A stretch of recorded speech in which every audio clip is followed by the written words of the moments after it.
இருக்கிறார். அவர் நாமக்கல்ல பேசுறாரு. தமிழன் என்ற ஒரு இனம் உண்டு, தனித்தே அதற்கு ஒரு குணம் உண்டு, சொன்னவர் யார் அப்படின்னு கேட்கிறாரு. கீழே இருக்கவங்க கேப்டன் விஜயகாந்த். இவர் கன்ஃபியூஸ் ஆயிட்டார். ஏன்னா இவருக்கு பேப்பர்ல வேற பேர் எழுதி கொடுத்திருக்காரு. விஜயகாந்தா, இங்க வேற பேர்லாம் இருக்கு. யோசிக்கிறாரு, காதுல சொல்றான், இல்ல விஜயகாந்த் சொல்லியிருக்காரு, நீங்க சொன்னது கரெக்ட் தான், நீங்க அப்படியே டெம்போ மெயின்டைன் பண்ணி போங்க. ஓகே, விஜயகாந்த் சொன்னார். அவருக்கு முன்பாகவே ஒருவர் சொன்னார். அவர் யார் அப்படிங்கிறாரு. கீழே ஒருத்தனுக்கு தெரியல. அவ்வளவு தற்குறி. என்னத்தை கேட்கறது? நம்மளே தலைமை தற்குறி, நமக்கே தெரியாது. அப்புறம் அவன் உனக்கு எழுதி கொடுத்துருக்கான உனக்கு தெரியுது. அவர் பெயர்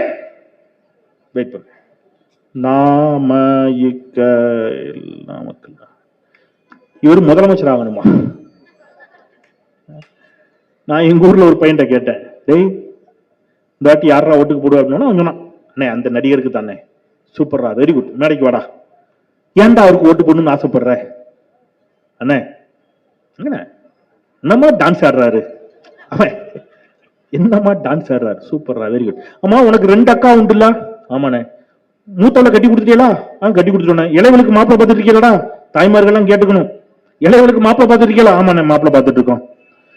ஏய் நல்ல மாப்பிள்ள ஒருத்தர கண்டா நான் சொல்றேன் கட்டி குடிக்கலடா. அண்ணே நல்ல மாப்பிள்ளையா சொல்லேன் கட்டி கொடுத்துருவோம். அந்த பையன் என்கிட்ட சொல்றான், நல்ல மாப்பிள்ளடா, தங்கமான மாப்பிள்ள. என்ன எங்க அம்மாட்ட பேசுங்கண்ணே, முடிச்சிருவோம், தை மாசம் முடிச்சிருவோம். உண்மையிலே நடந்துச்சு. அப்புறம் தான் அவன் கேட்டான், அண்ணே மாப்பிள்ள என்ன வேலைன்னு பாக்கான். என்ன நீ இப்படி கேட்ட? மாப்பிள்ள பிரமாதமா பிரமாதமா பிரமாதமா பிரமாதமா பிரமாதமா டான்ஸ் ஆடுவான். இல்லன்னா என்ன வேலை பார்க்கான்? அதான்டா பிரமாதமா டான்ஸ் ஆடுவான். இல்லன்னா என்ன வேலைன்னு பார்க்கான். ஏன் நல்லா டான்ஸ் ஆடுவான்டா. என்ன நல்லா டான்ஸ் ஆடுவாங்கிறதுக்காக மட்டும் நாட்டை கொடுக்க முடியுமான்னு, பொண்ணை கொடுக்க முடியுமான்னு அப்படின்னா நான் சொன்னேன், கொஞ்ச நேரத்துக்கு முன்னாடி நல்லா டான்ஸ் ஆடுவாங்கிறதுக்காக நாட்டையே கொடுக்கலான்னு சொன்னியாடா. நீ யோசிச்சு பாருங்க, நல்லா டான்ஸ் ஆடுவாருங்கிறதுக்காக ஒருத்தர் முதலமைச்சர் ஆகணும்னா தமிழ்நாட்டுடைய முதலமைச்சர் பிரபுதேவா. சரிதான பேராசிரியர்? நல்லா காமெடி பண்றாருங்கிறான். அப்ப அண்ணன் வடிவேல முதலமைச்சர் ஆக்கிடலாம். நல்லா ஹேண்ட்ஸமா இருக்காரு, அரவிந்த் தான் முதலமைச்சர்.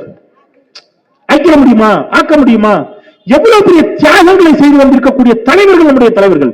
திருமணமான 6 மாதத்தில் ஒருத்தர் மிசா சட்டத்தை பிடிச்சு உள்ள போடுறாங்க.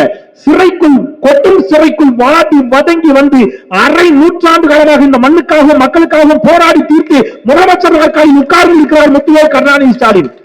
நீங்க வந்த உடனே நேரம் அமெரிக்க மாப்பிள்ளை கரெக்டாக பண்ண மாட்டோம், ஸ்ட்ரைட்டா அங்கதான் உட்காருவோம்னா இல்லையா?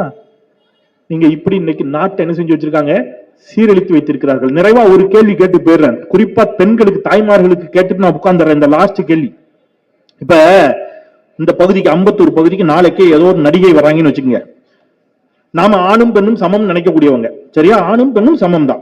இப்ப யாரோ ஒரு நடிகை, எந்த நடிகை வேணாலும் நினைச்சுங்க, உங்களுக்கு பிடிச்ச நடிகை நினைச்சுக்கங்க, உயிரோட இருக்க நடிகை நினைச்சுக்கிடுங்க. நீங்க அந்த காலத்து நடிகை நினைச்சிடக்கூடாது. இப்போ ஒரு நடிகை வர்றாங்க, அவங்க காருக்கு பின்னாடி உங்க வீட்டுக்காரரு, உங்க பையன், உங்க அண்ணன் எல்லாரும் வேட்டியை மடிச்சு கட்டிட்டு ஓடுறாங்க. அந்த நடிகை கார் பின்னாடி உங்க பக்கத்து வீட்டு அக்கா வந்து பார்த்து சொல்லுது, எக்கா உன் வீட்டுக்காரரு அந்த நடிகை கார் பின்னாடி என்னமா ஓடுதாரு, சூப்பர் டி அப்படின்னு சொல்லி கேவலமா இருக்குமா உங்களுக்கு? சூப்பர்னு சொல்லி ரசித்து மகிழ்வீர்களா அல்லது வெட்கப்பட்டு அவமானப்படுவீர்களா? உண்மையை சொல்லுங்க. கேவலமா இருக்கும் உங்களுக்கு. ஏன்? நடிகை என்பதாலா? பெண் என்பதாலா? ஏங்க இவங்க நடிகை பெண், இவர் நடிகர் ஆண், அவ்வளவுதான வித்தியாசம். இது ஆண்பால், இது பெண்பால், அவ்வளவுதான வித்தியாசம். இவங்க ஹீரோயின், இவங்க ஹீரோ. அப்ப ஒரு நடிகையின் கார் பின்னாடி உங்க வீட்டுக்காரரு, உங்க அண்ணன், உங்க பையன் ஓடுறது அவமானம் என்று நினைக்கக்கூடிய தமிழ் சமூகம் ஒரு நடிகரின் கார் பின்னாடி ஓடுவது அவமானம் என்று சிந்திக்க வேண்டுமா இல்லையா? கேவலம். அப்படி சிந்திக்க மறுத்தவருடைய விளைவு என்ன தெரியுமா? ஏங்க 10 மாசம் எவ்வளவு கஷ்டப்பட்டு சுமந்து பிள்ளையை பத்தி என்ன பாடுபட்டு வளர்க்கிறோம். 41 உயிர்கள் அநியாயமா போயிடுச்சு.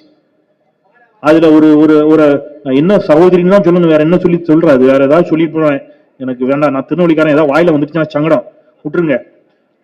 ஓகே, ஒரு அக்கா அப்படி வச்சுக்கிடுவோம். எனக்கு அக்கான்னு சொல்லுறதுக்கு சங்கடமா இருக்கு.